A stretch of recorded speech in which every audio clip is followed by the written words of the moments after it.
बिहार में विधानसभा चुनाव होने को है, जिसको लेकर चुनाव आयोग के द्वारा एक फरमान जारी किया गया है।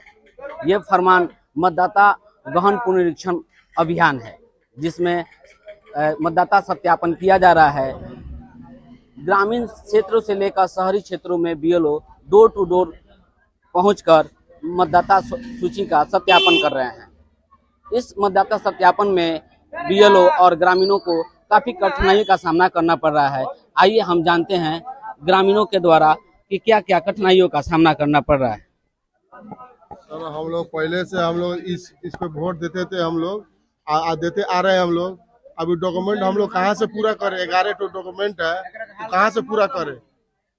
क्या क्या डॉक्यूमेंट आपके पास है और क्या क्या मांग की जा रही है? सर मेरे पास पहचान पत्र है, आधार कार्ड है, पैन कार्ड है, राशन कार्ड है, तो कुछ मान्यता नहीं है उसका। तो कहाँ से हम लोग प्रूफ कहाँ से लेकर आए? हम लोग क्या होना चाहिए?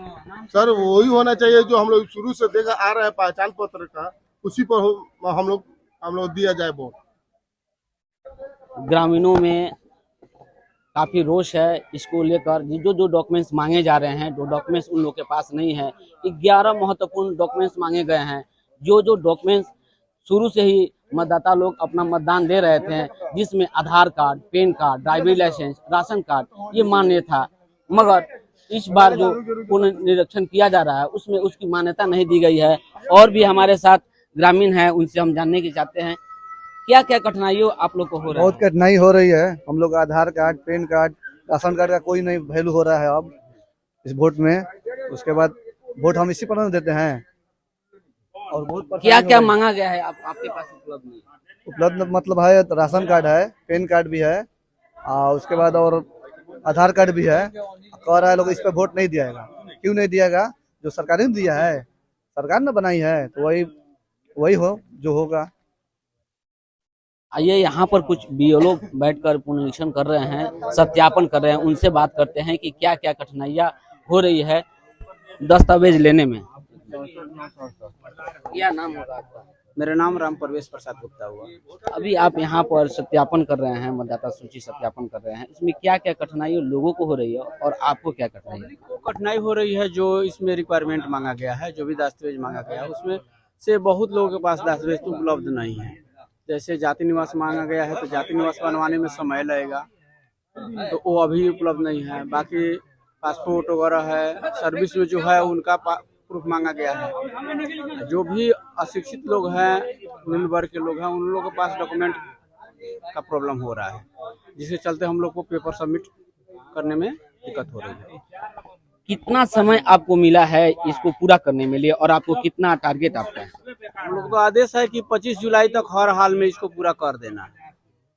1 जुलाई से काम शुरू हुआ है, 30 जून से, और 25 जुलाई तक कर देना है, जो कि संभव नहीं लग रहा है। इसके लिए कम से कम 6 महीना का समय मिलना चाहिए था, तब सही से काम हो पाता। अगर ये 25 तारीख तक करते हैं तो कितने प्रतिशत मतदान कम पड़ेंगे या घटने वाले? 25 तारीख तक का टारगेट अचीव करना बहुत मुश्किल है। अगर वैसे किया जाएगा तो फिर आनन फानन में किया जाएगा, जिससे क्या होगा कि बहुत सारे लोग वोटर लिस्ट से गायब हो जाएंगे। सही डॉक्यूमेंट नहीं मिल पाएगा। कितना परसेंटेज तो हम नहीं बता सकते हैं, लेकिन मिनिमम 25%, 30% लोग तो वोटर लिस्ट से आउट हो जाएंगे। आप भी मतदान देते आए हैं, क्या कठिनाइयाँ इस बार हो रही है सत्यापन के लिए? क्या डॉक्यूमेंट्स मांगा जा रहा है? अब हम क्या बोले?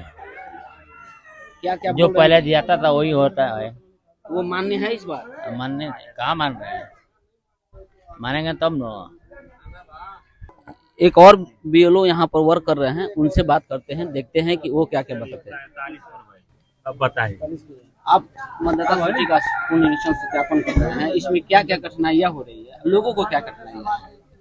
सबसे ज्यादा तो लोगों से सबसे ज्यादा तो हम लोग को कठिनाई आ रही है, इसलिए कि यह जो वार्ड नंबर 4 है, इस वार्ड में 5 गो बूथ है, और जैसे मेरा बूथ संख्या 50 है, सर जो बांट रहे हैं उनका 51 है, 49 है, 48 है, 47 है।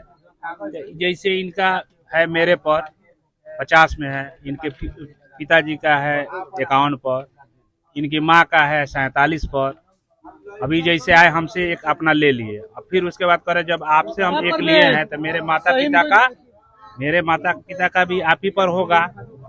तो मैं तो पूरा दे दिया हूँ, वोटर लिस्ट भी देख लिए नहीं है, इनसे बता रहा हूँ कि आप जाइए अकाउंट पर 49 पर, वहाँ आपका होगा। दूसरा नंबर जो इसमें प्रूफ मांगा जा रहा है, माने 90% आदमी के पास यह सब प्रूफ नहीं है। 90% आदमी के पास यह प्रूफ नहीं है। आजकल केवल आधार, पैन कार्ड, ड्राइविंग लाइसेंस यही आम पब्लिक के पास रह रहा है, जो मान्य नहीं जो है। मान्य नहीं है। सबसे बड़ी दिक्कत हो रही है। इस सत्यापन में कितने प्रतिशत मतदान कम हो जाएंगे? हमको लग रहा है, अभी तो हम कैसे बताएं, जब हम लोग को कागज वापस लेंगे, अभी तो हम लोग दे रहे हैं और ये लोग प्रूफ लगा के जब हम लोग को देंगे, तो जैसे हम जितना बांटे हमको प्रूफ के साथ कितना मिल रहा है, सही प्रूफ के साथ कितना मिल रहा है, वो आकलन उस वक्त हम आपको बता सकते हैं। लेकिन लमसम हमको लग रहा है कि 15-20% वोट कम हो जाएगा। और लोग भी हैं, इनसे जानने की कोशिश करते हैं। आप बताइए अशोक जी, क्या कठिनाइयाँ हो रही है आपको अभी दस्तावेज? क्या क्या मांगा जा रहा है, आपके पास नहीं है? बहुत सामान है इसमें। आधार कार्ड है, और आधार कार्ड है, पैन कार्ड है। इसमें इससे कोई मान्यता नहीं है। पहचान पत्र भी उससे भी कोई मान्यता नहीं हो रहा है। और पासपोर्ट मांगना है तो पासपोर्ट तो हर आदमी के पास होगा नहीं, और जन्म प्रमाण पत्र हर आदमी के पास होगा नहीं। यही प्रॉब्लम हो रहा है। और जिसके पास होगा, अगर 100% में देखा जाए तो 10% में जन्म प्रमाण किसी के पास मिलेगा, पासपोर्ट मिलेगा, और तो नहीं तो आधार कार्ड मिलेगा, नहीं तो पहचान पत्र मिलेगा। क्या होना चाहिए? अब क्या होगा, अब मान्यता उसी को करना चाहिए, पहचान पत्र को मान्यता करना चाहिए, नहीं तो आधार कार्ड की मान्यता करना चाहिए।